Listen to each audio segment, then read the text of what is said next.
to the degree you can, but recognizing, as Atlas and I think many other people around them have pointed out, that eventually when things do heighten, if we truly believe what we say we do, if we truly hold to these convictions, then we do have to be prepared to step beyond the law.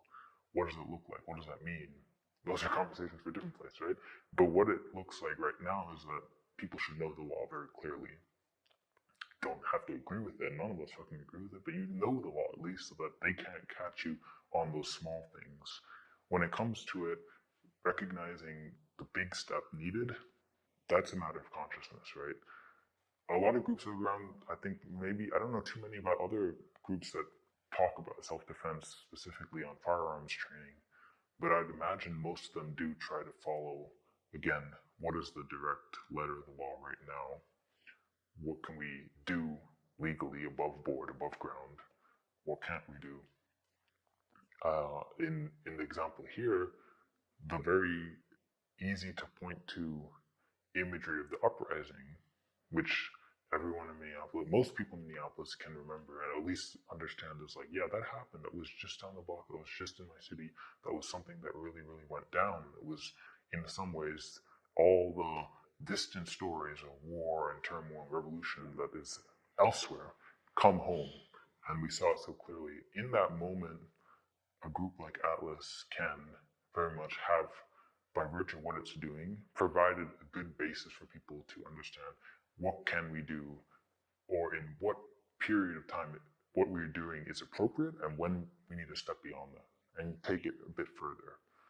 And ultimately, that's something, if we're thinking about the future and we're thinking that struggles go in cycles, that what went up comes down, what went down is going to go up once again, then we have to know that, yes, right now, the law, understanding it, being able to, I guess, in a sense, make sure you're following it, checking those boxes is useful and is necessary, but don't be held down by it.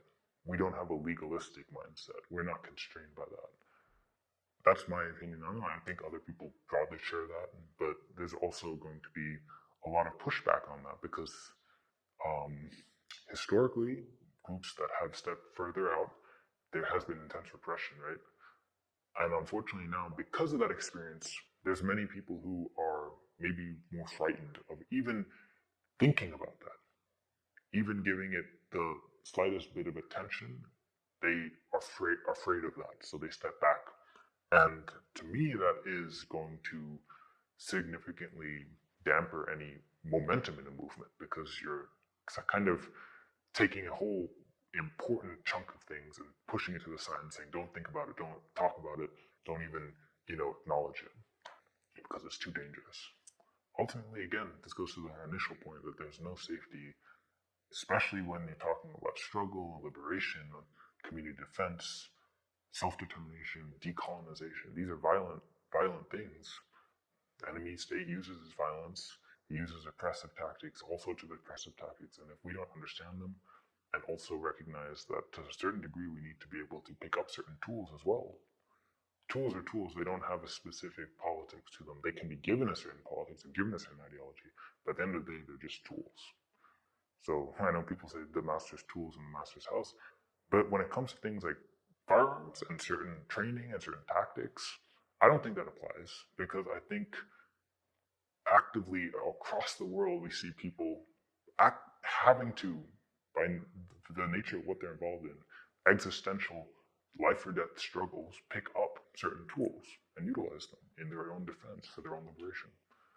So what makes us exceptional to not think about that?